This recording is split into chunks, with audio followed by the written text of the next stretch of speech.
Olá a todos, eu sou Gesley Alves, sacerdote de Umbanda aqui no Espírito Santo e vamos para a segunda parte do react do especial de Umbanda, promovido pelo podcast Inteligência LTDA do Rogério Vilela, um dos meus podcasts preferidos. A primeira parte já está aí, é só olhar no canal que já está lá. Agora vamos para a segunda parte. Confesso que estou gostando, está num nível razoável de interação, de conhecimento sobre Umbanda ali. E como sempre, tô refutando o que eu acho necessário, mas tô deixando passar muita coisa também, porque para não ficar longo. O outro ficou 1 hora, então assim, não é interessante que fique por muito tempo fazendo corte. Mas vamos lá. Avisando que a gente tá promovendo um curso de Umbanda grátis, tá? É grátis. Então se você quer fazer com a gente, tá aí ó, o telefone. Aqui. Fala com o Alexandre, entra no WhatsApp 27 999 26 33 35 e falar com o Alexandre.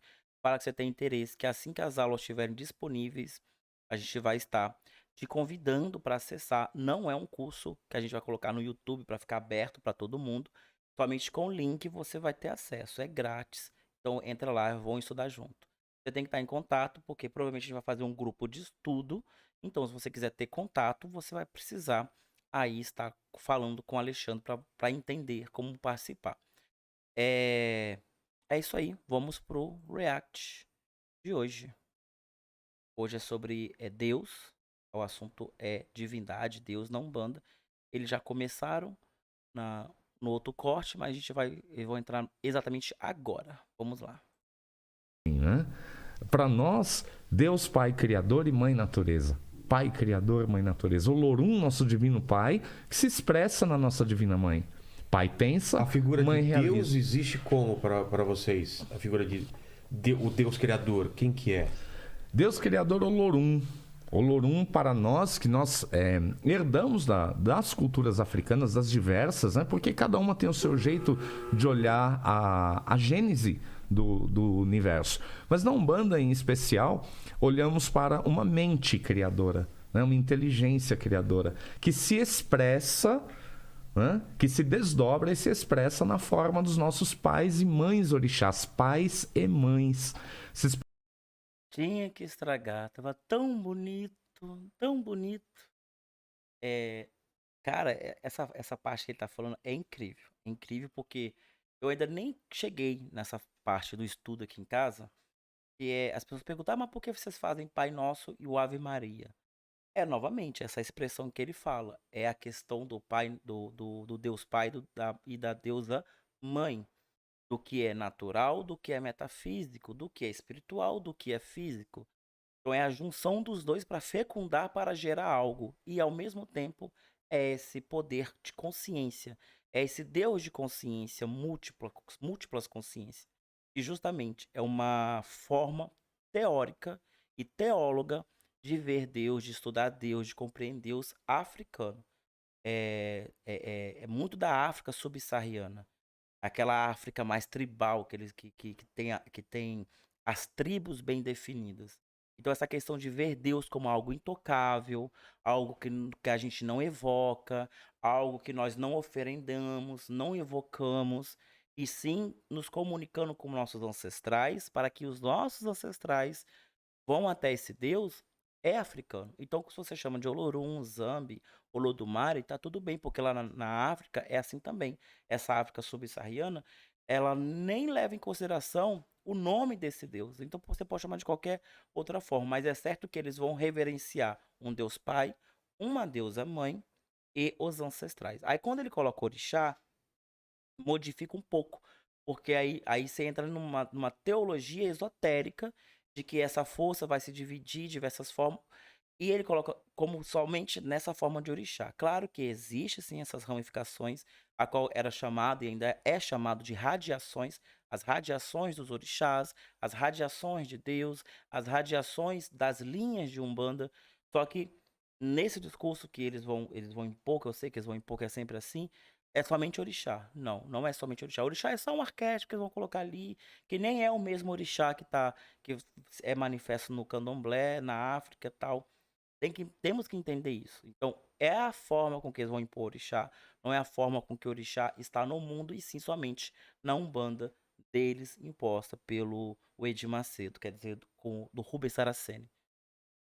Expressa em sentidos e em virtudes que nós podemos olhar como a virtude da fé ou como Pai Oxalá. E uma ferramenta, um mecanismo de compreensão do que é a virtude da fé, o que é Oxalá, é o próprio Cristo.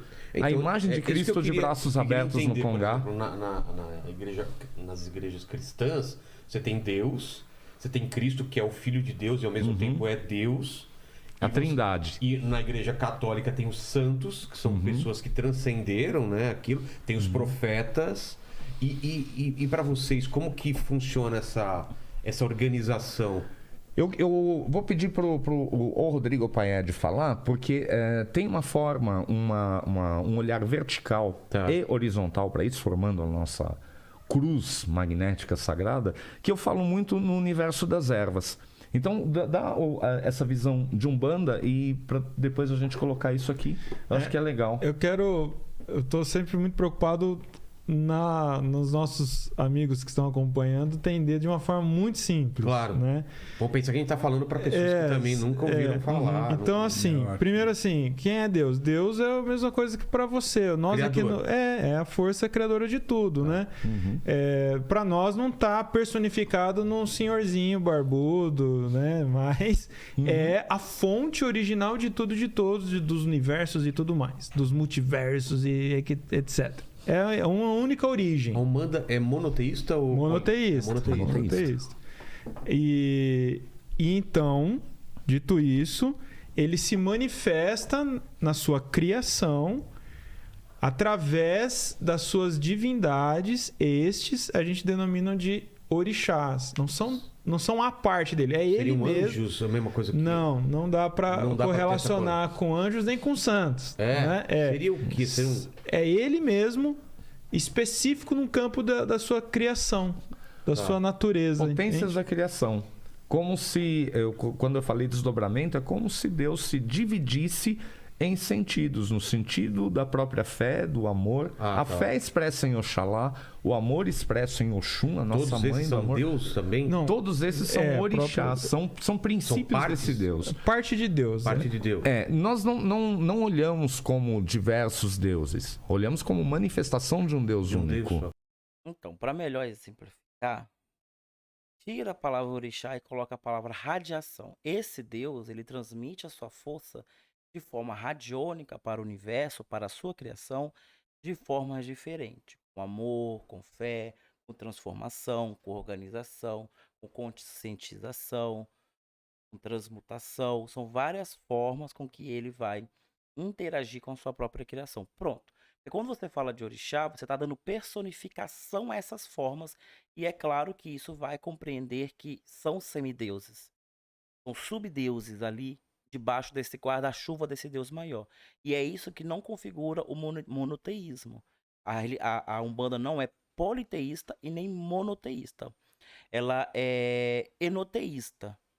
Ela tem um Deus central e diversas outras figuras que podem dar acesso a esse Deus ou não. Então, ela se enquadra muito mais dessa forma.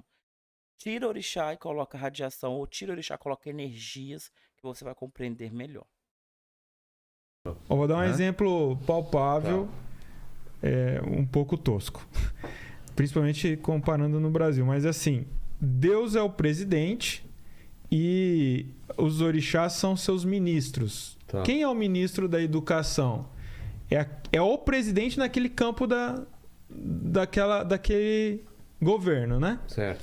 Então, Deus, na sua criação, tem um orixá, que é ele ali, naquele campo específico da sua criação. É que, se a gente se aprofunda nisso, a gente vai ficando muito técnico e específico, né? Dito também, importante, que essa é uma leitura teológica, de uma percepção teológica muito própria do que a gente aqui comunga, né? Então, há outras formas de interpretar o orixá, de outras influências afros também, né? Então, só deixar esse disclaimer aqui. Na verdade, assim, as outras formas de interpretar nem entra orixá. É somente na Umbanda dessa forma, com a influência do... Toda vez que eu tô lembrando do Edir Macedo, assim, não tô falando de maldade, é porque realmente tá vindo Edir Macedo na minha cabeça, do Rubens Saraceni, que ele coloca orixás em tronos, como fossem potestades, principados e tronos. São autoridades sobre um poder divino. Isso entra dentro de angiologia, demologia. Não tem nada a ver com orixá e nem a Umbanda. Porque a gente não tem anjos, não tem demônios e também não tem orixá. Essa outra forma de ver orixá é a forma ancestral, é a forma de resgate do candomblé, independente das suas nações, e é outra forma de se manifestar, porque orixá tem personalidade, tem cor, tem vontades. Se é uma personificação, então é uma divindade. Então não é monoteísta, entendeu? Por isso que não cabe. Tudo tá certo, só tira orixá.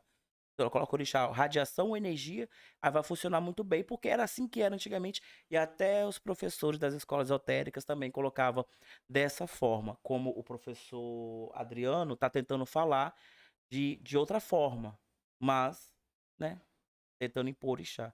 Sei lá, acho estranho. O que é muito interessante para quem nos assiste que quer desvendar a Umbanda, né? Particularmente a Umbanda.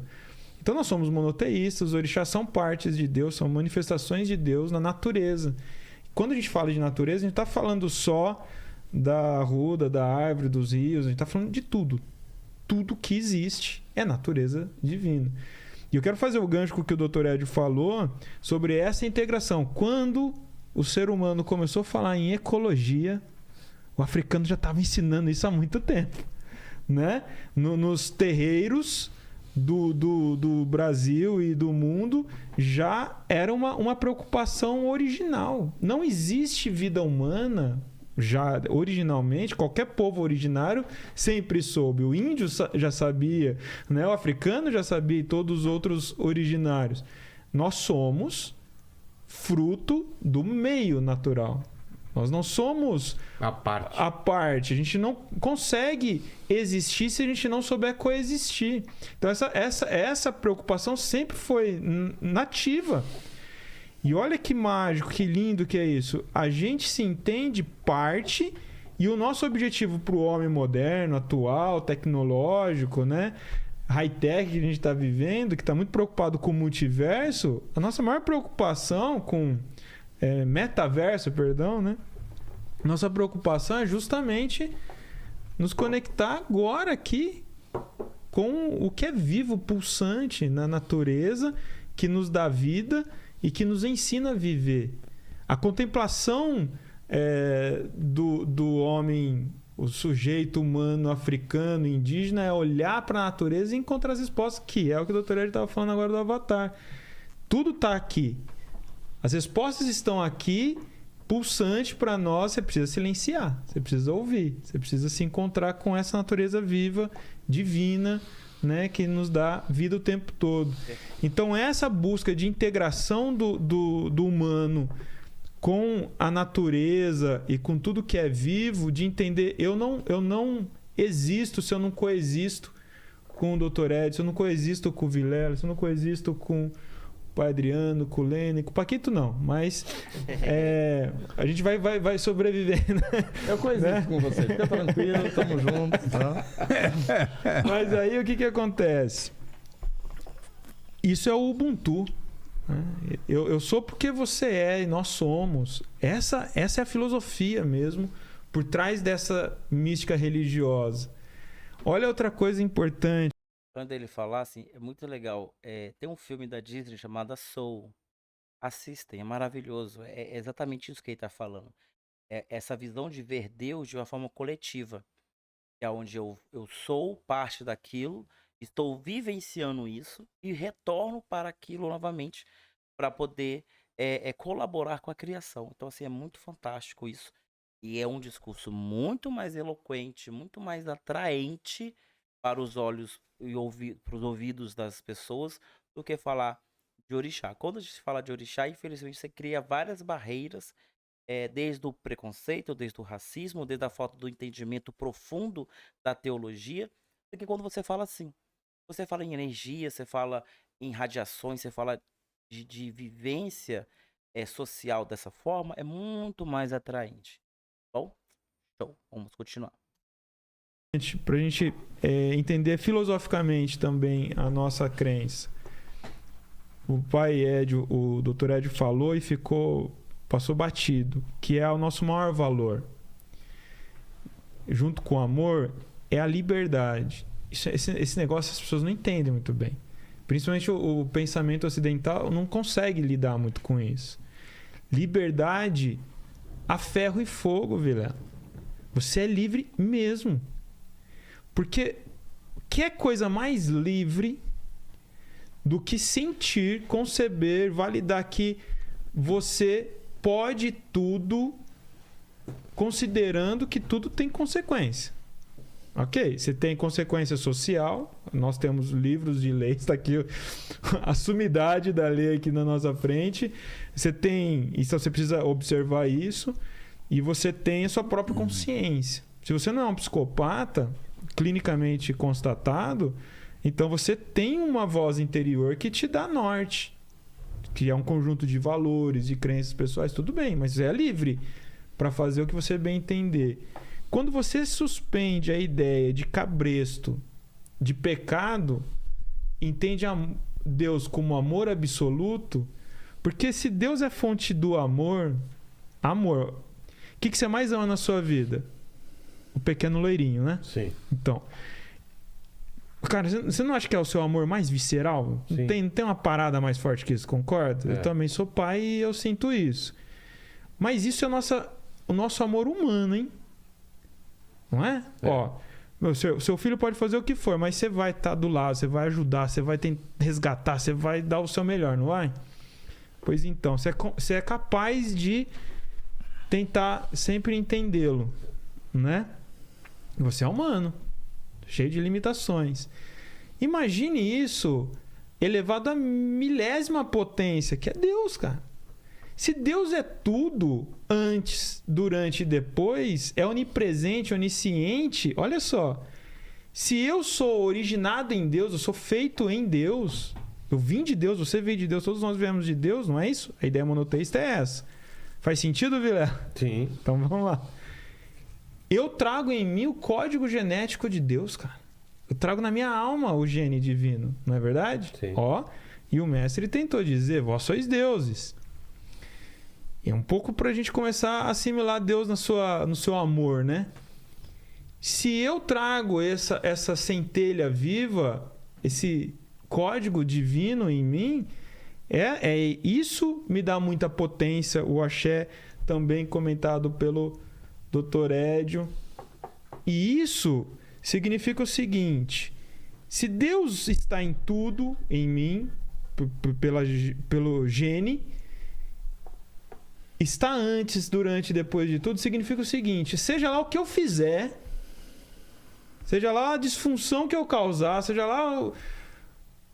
Ele sabia antes. Eu sou criado por ele. Ele sabe quais as minhas limitações. Ele sabe quais são as minhas inclinações.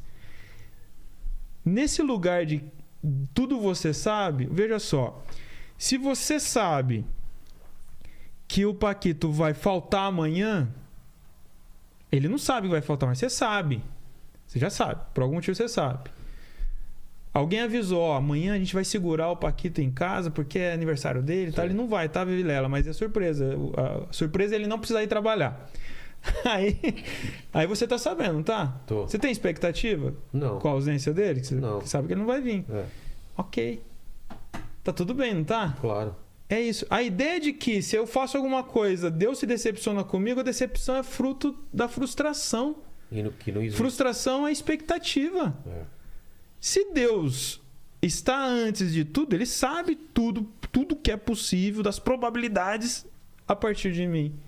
Então não há expectativa. Mas na Bíblia tem várias passagens que mostram que Deus se frustrou com o que o... Mas essa é a narrativa para aqueles que creem dessa forma. Ah, tá. Né?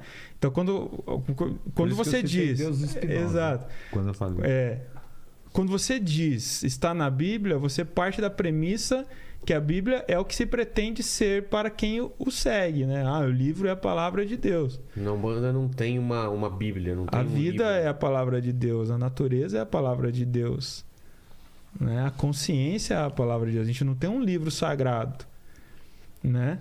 Assim como muitas religiões não têm livro sagrado. Então, e para concluir isso, o que eu acho bem importante, principalmente para o leigo, é que nesse lugar de amor e daquele que é onipresente, onisciente, então não há frustração. Se não há frustração, não há expectativa, portanto, não há juízo, não há castigo, não há sentença, há amor, há acolhimento.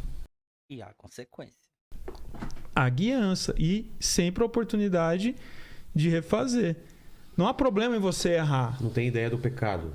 Não existe pecado. Tudo isso para dizer, Vilela, não acreditamos em pecado, não é nem por uma questão de não crer, como se fosse mera opinião. Sentimos que não existe.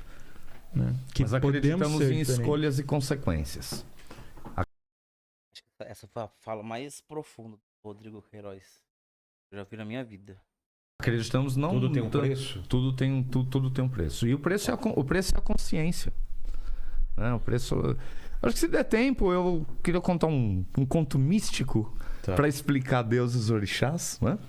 Um conto da minha autoria chamado Bolo de Deus. O Rodrigo já ouviu várias vezes. Mas antes eu quero fazer uma analogia, né? É legal a gente ouvir, por isso que eu pedi pro Rodrigo falar, porque essa forma eloquente, inoxidável do Rodrigo nos encanta, né? E eu gosto de falar bem assim com o pé no chão do terreiro, né? A gente chama o nosso templo de terreiro. O entendimento de Deus, os orixás. Ali, como eu falei, eu venho dessa Umbanda onde não era possível estudar.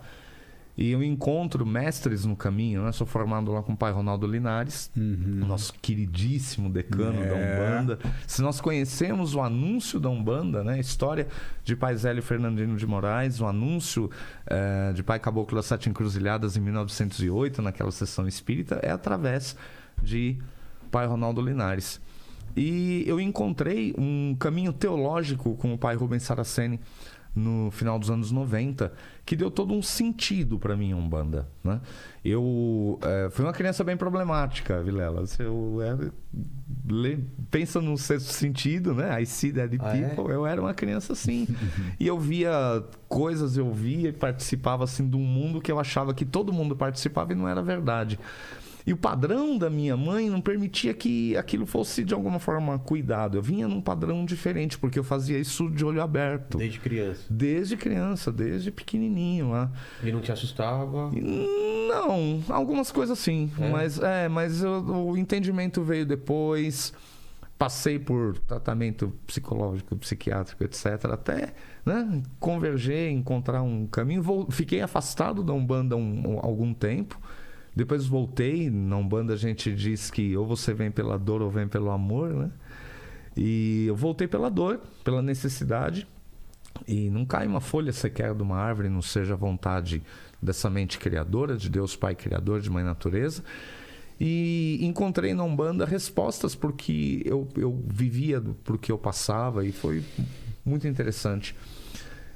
Fazendo uma analogia de uma forma que a gente possa compreender, nós seres humanos, é difícil pra gente definir Deus, né? Fala assim, como eu aqui, na minha limitação humana, no meu quadradinho desse momento físico, eu posso definir o onipotente, onipresente, onisciente.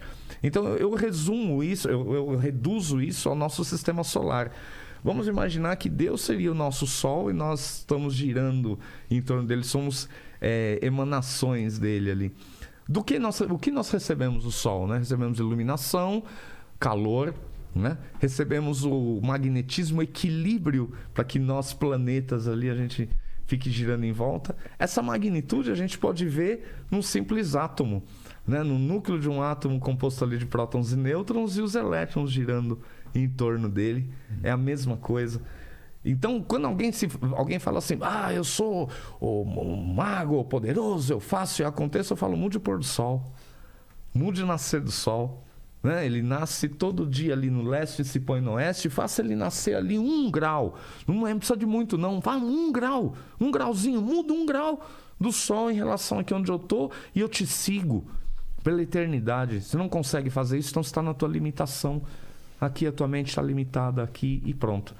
Então, se nós olharmos para Deus, Pai Criador e Mãe Natureza, como esse princípio, como o sol, nós vamos receber cada um no seu tempo, no seu momento e da sua forma vai receber um raio desse sol, uma iluminação. Nós aqui, nesse horário aqui da tarde, nós estamos iluminados pelo sol. Turma lá do Japão, não, né? Então, a cada um da sua forma, cada um no seu momento. Para o católico, o raio do sol é Cristo. Para nós umbandistas e de religiões de matrizes, são os orixás, são as divindades da natureza. As divindades que, num primeiro momento, um enxerga ela manifestada na natureza, o outro manifestada pelos próprios sentidos que remetem a essa natureza. E tem lá esse elo, né, a natureza humana. Como eu falei, Oxalá, a fé, Oxum, o amor, Mãe Oxum, o amor, Pai Oxóssi, o conhecimento. E as forças naturais, aquilo que no catolicismo nós chamaríamos a Trindade, Pai, Filho e Espírito Santo, o Espírito Santo são as forças naturais. Quais foram as primeiras forças naturais do Cristo? Os apóstolos, 12, ali cada um sentado olhando o Cristo num ponto de vista. Por isso que há linhas, né, de pensamento, cada um olhando o Cristo e interpretando-o da sua forma, mas com uma espinha dorsal. Não interpretações dissonantes, gritantes entre uma e outra, todas com a mesma espinha dorsal. E depois disso vieram todas as linhas de pensamento, todos os caminhos, veio o protestantismo, cada um olhando de um jeito. Os santos são forças naturais, que nós poderíamos dizer que são desdobramentos dos próprios apóstolos, até chegar lá no coroinha, né? Até chegar no crente, no praticante, aquele que vai lá na igreja, lá o iniciado. O iniciado seria o quê? O batizado, o crismado, aquele que vai lá receber a comunhão. Para nós, Deus, Pai, Criador, essa expressão de onipotência, onipresença e onisciência, que para a nossa compreensão se expressa em gênero e magnetismo. Gênero e magnetismo quer dizer o quê? Pais e mães de magnetismo irradiador e magnetismo absorvedor. Ora, alguns estão ali irradiando a sua potência, a sua virtude energética, magnética, vibratória, espiritual o tempo todo, de forma, né, equilibrada. Porque a fé é assim, né? A fé ela é irradiada de forma equilibrada. A fé ela não vem te cata. Você se coloca ali numa posição e entra na sintonia da fé. Do mesmo jeito que você pode estar lá na igreja, lá do Padre Marcelo, né? Tá lá naquele momento, aquele pico de fé ali, né? Pai, meu Pai do céu, meu Pai do céu. E tem alguém ali derramando lágrima. E tem o outro ali mexendo no celular. Aquele que está derramando lágrimas, de repente foi através da música, através da palavra. Ali, alguém lá no Ilê, Onissaure, Aunlaxe, Onissaure, Berioma, né? E entra ali na vibração de Oxalá. E na nossa Umbanda, eu vi brilhar do mesmíssimo jeito, cada um se sintonizando com a fé ali da sua forma. E aquele Essa questão de colocar tudo numa única caixinha é foda. Funciona, né? Assim, não falou que tá errado, tá certo. E não é assim para todos os locais. Se Deus permite que haja diversas religiões plurais, diversas formas dele mesmo se ver, então existe um motivo. Então o motivo é estar tendo contatos diferentes. Então o candomblessista ele vai ter acesso às suas divindades, orixás, voduns, inquinces, egunguns ou babaeguns, da forma deles. Então, tem um arquétipo do ancestral, do espírito, da divindade, do semideus e tudo mais. Já o evangélico é de outra forma. Se o evangélico estiver escutando isso aí, vai falar, não, que barbaridade. Não, Jesus tem nada a ver com o santo, tem nada a ver com o orixá. Então, assim, são formas completamente diferentes. A forma com que se vê não, essa é uma visão muito espiritualizada da coisa. E isso é tóxico. Isso é tóxico. Isso faz com que as pessoas se revoltam contra nós mesmos. Porque é querer colocar tudo do único prisma, que é o prisma que ele vê tudo, que ele sente tudo. Aquela pessoa que estava chorando lá no culto é ele. A pessoa que tá no celular, ela tá conectada de outra forma. Tá tendo outra experiência ali. No mesmo ambiente. E provavelmente esse cara vai ser eu. Eu tô achando tudo muito um saco. Mas são formas diferentes de vivenciar a mesma coisa. A mesma coisa Deus. Então, querer falar que é tudo a mesma coisa, não é. Você pode colocar no prisma histórico de sincretismo. Olha, de sincretismo, a forma com que nós vamos simbolizar, sem ser, deuses de indígenas, deuses africanos e santos católicos numa única figura, porque vamos vivenciar um pouco das 3 fés. Pronto. É uma forma de você colocar onde ninguém é nada. Oxum não é Nossa Senhora não é Jaci. Mas ao mesmo tempo vamos nos reverenciar a mesma imagem da mesma forma. É uma forma de vivenciar. A forma de você receber ou se livrar de uma radiação aí é por cada religião. Não pensa que é tudo da mesma forma, não. Caso contrário, Deus, em sua sabedoria, não ia permitir que milhares e milhares de pessoas morressem por causa da sua fé, só para que tudo fosse igual. Então bastava ter uma religião só e Deus estava de boa, né? Porque não faz diferença para Deus, faz diferença para nós, seres humanos. Que se desvirtua da fé, aquele que ora foge, ora corre atrás. Eu não estou falando de opção, escolha de religiosidade, estou falando de desvirtuamento mesmo. Há mecanismos na lei divina, e a lei divina é uma dessas virtudes irradiadas dessa mente criadora, de colocar cada coisa no devido lugar. Aí entram esses orixás, né? Que não são necessariamente irradiadores, são também absorvedores. Ora nos incentivando, ora nos desincentivando, nos minando de determinadas potências, nos colocando onde nós podemos desempenhar melhor. Aí nós falamos assim, olha, nós somos 8 bilhões de pessoas no mundo, né? Mais a população espiritual que, né, dizem os entendidos, né, que chega a ser 2 vezes esse número, e né? Os mestres espirituais. Há um orixá para cada um, toda essa potência está para todo mundo. Então por que as coisas não dão certo, né? Porque nós, seres humanos, somos os únicos seres da natureza que conseguimos conviver bem com um sentido e mal com o outro. De repente você está muito bem lá no sentido do conhecimento, está estudando pra caramba. A virtude Oxóssi está comigo.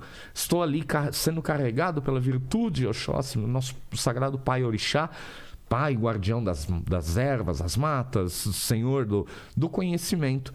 Então eu estou ali no momento de busca do conhecimento. No entanto, meus relacionamentos estão uma droga, uma porcaria. Ou seja, minha relação com a virtude Oxum está péssima. Nós somos os únicos seres da natureza que somos assim. Nós estamos bem num... Eu lembrei de uma coisa. Teve um rapaz que veio aqui em casa um dia desses. Aí ele falando que ele era filho de Hades. Mas como você sabe que você é filho de Hades? Não, porque eu vi no horóscopo. Mas como assim? Não. Eu peguei o horóscopo e mudei os signos por deuses gregos. Então, se eu sou de Capricórnio, automaticamente eu sou filho de Hades. Então o que Hades traz? Ele colocou Hades no aspecto de Exu. Falei, então... Aí é muito fácil, eu posso ser filho de qualquer coisa. Eu posso inventar qualquer padrão de coisas e falar que tá certo. Se você não leu, não estudou a cultura grega, a filosofia grega, a teologia grega, você não está vendo a Grécia como um berço de mitologia, mas sim um berço de religiosidade tradicional, você não consegue ler Hades. Da mesma forma que você não consegue ler Oxóssi se você não conhece a história de Oxóssi.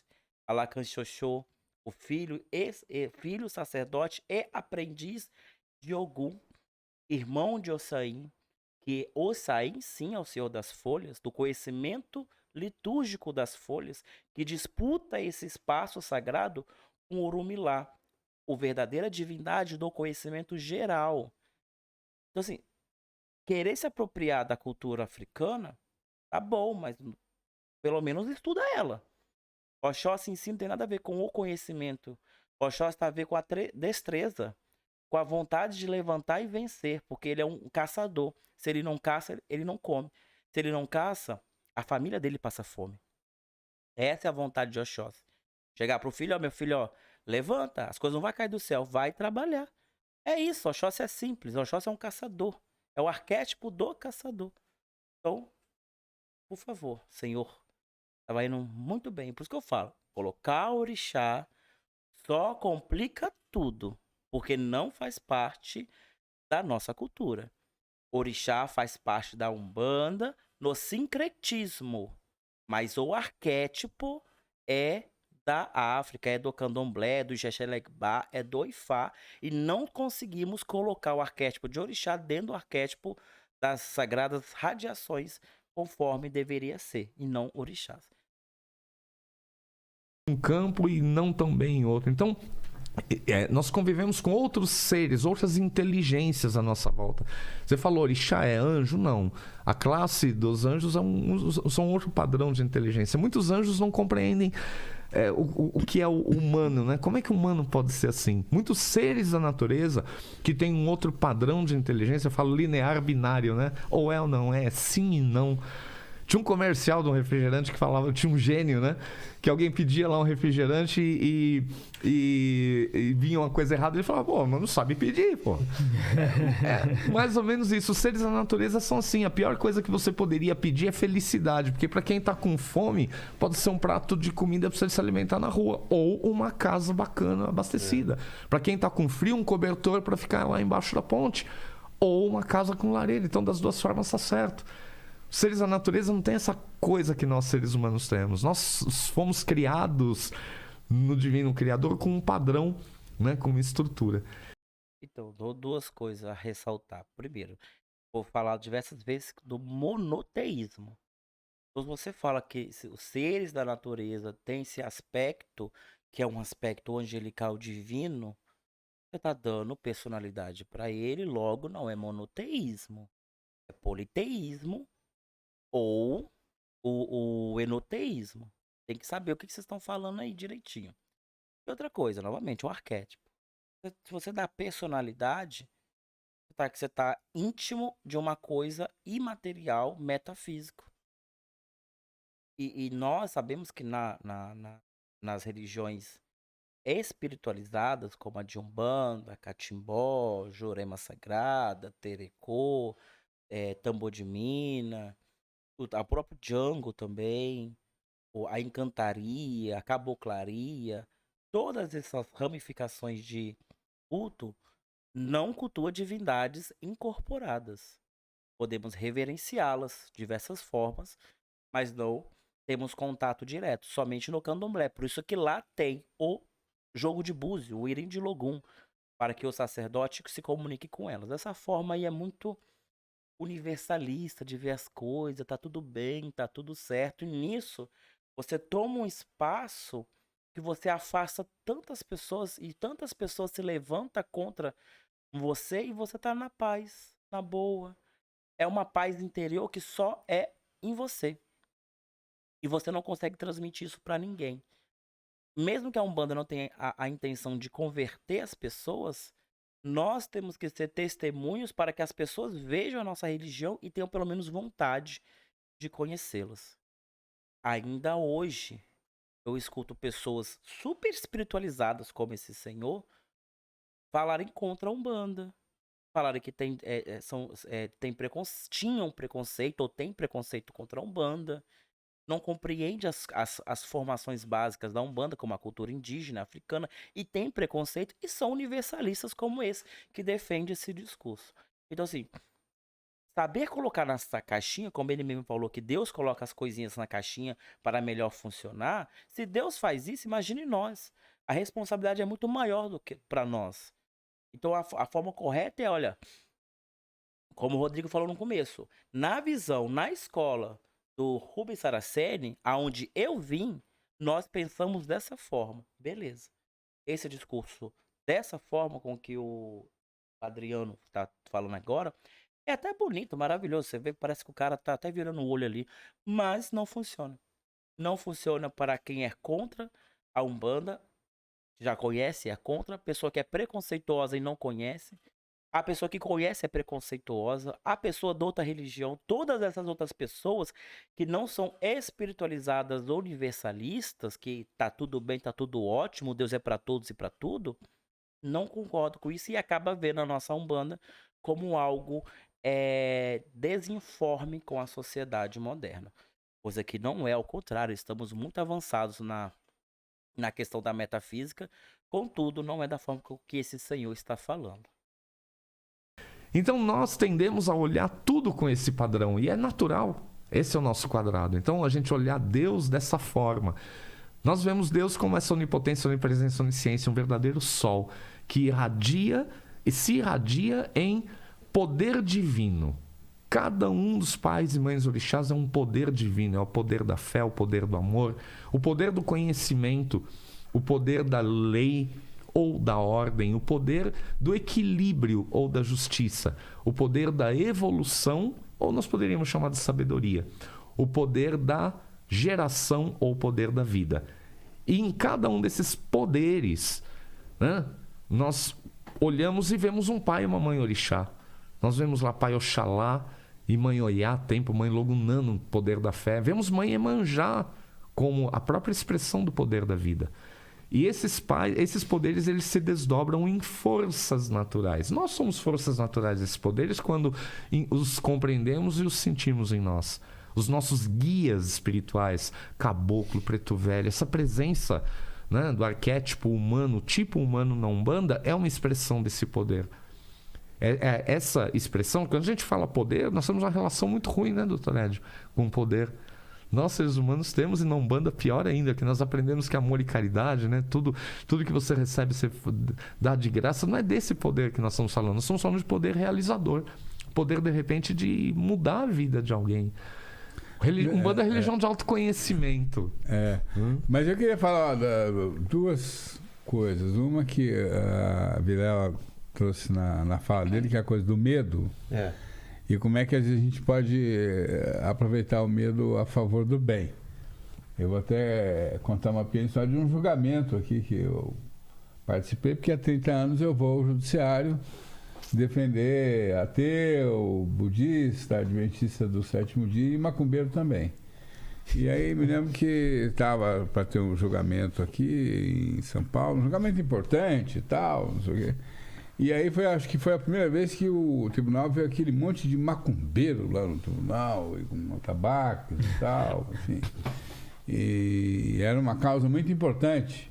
E um desembargador, amigo meu, me chamou meio num cantinho lá e falou para mim, pô, Édio, será que esse pessoal pode fazer uma macumba para mim aí e tal? O julgamento não tinha começado ainda. Eu disse, olha, excelência, depende do resultado. Você não ajudou muito eventualmente agora. Não, mas eu complementei. Eu disse, olha, eu longe de mim querer ameaçar a Vossa Excelência, eu mesmo nunca participei, mas porque eles são todos brancos e idosos e tal, com mais de 60, 70 anos e tal. Eu falei, olha, eu mesmo nunca participei, mas eu já ouvi falar de uma macumba que é feita em que o saco escotal dentro cai. Nossa! E não há cirurgia reparadora que dê jeito. Nós ganhamos por 22-3. Então, às vezes também o medo é utilizado como coisa. Mas eu queria falar um pouquinho, eu trouxe esse negócio do medo, né? Estou com medo da gente e tal.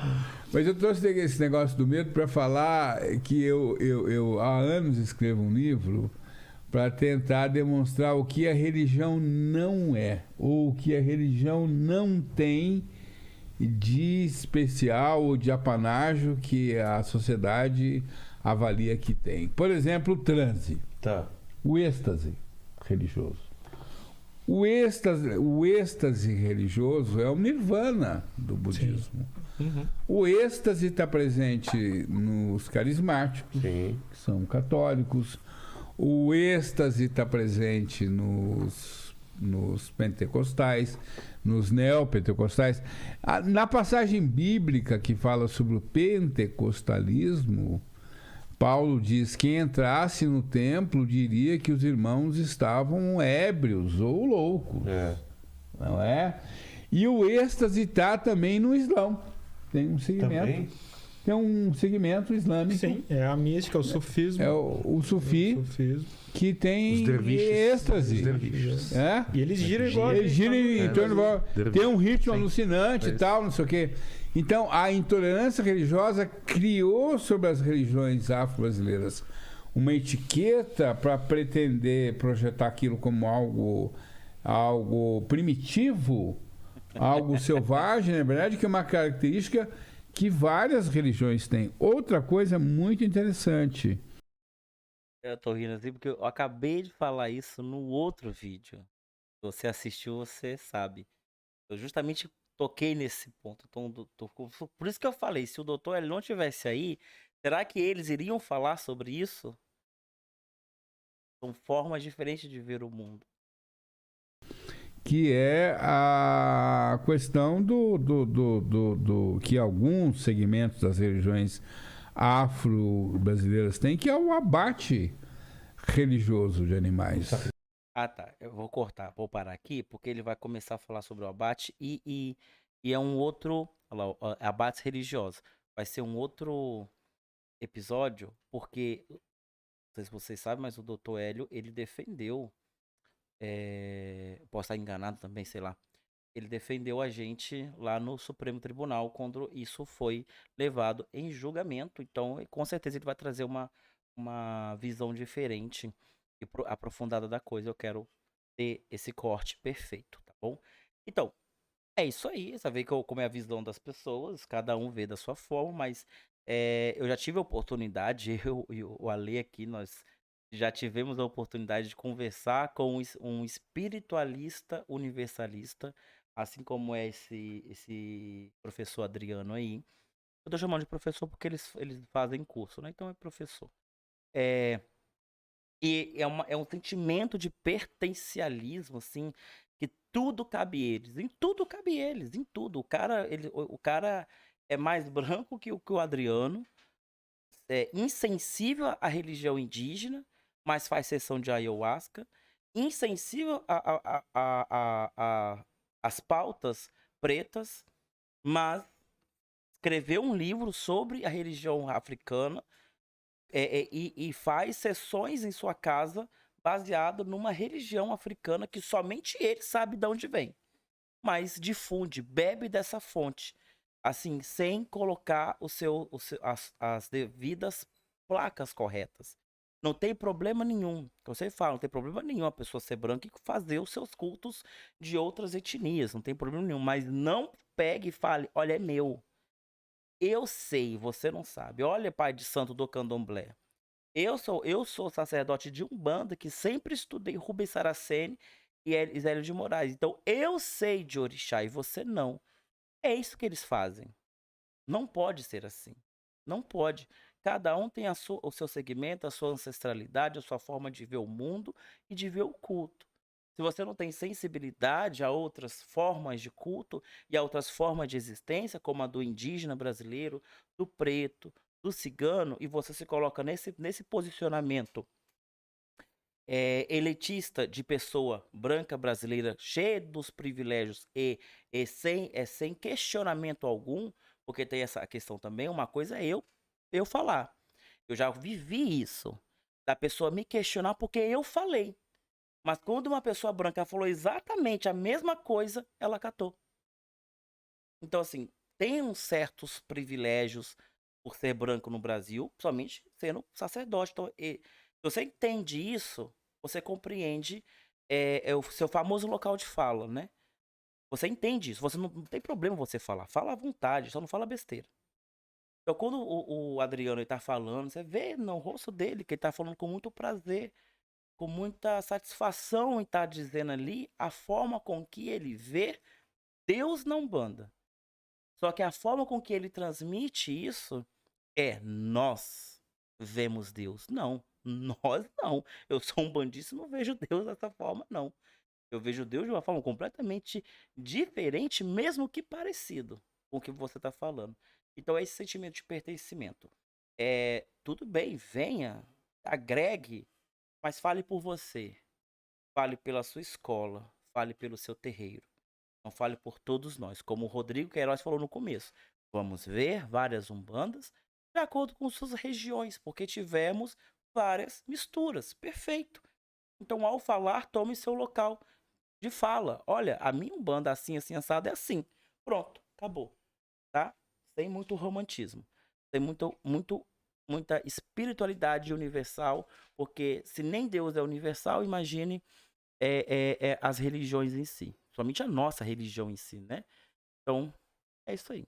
Espero que tenha gostado, deixa like, compartilha, comente aqui o que você achou. E, novamente, quer participar do curso de desenvolvimento mediúnico da Umbanda? Vamos aprender um pouco sobre a Umbanda, a história da Umbanda, uma história bem geral, bem baseada em fatos reais. Aqui, ó. Aqui, ó. Fala com o Alexandre no WhatsApp para você ficar atento. Quando começar a sair as aulas, nós vamos avisar pelo WhatsApp. Por isso que você tem que acessar pelo WhatsApp, tá bom? Vambora que eu quero fazer ainda outro corte e vai ser sobre o abate. Então nos vemos no próximo vídeo. Tchau, tchau.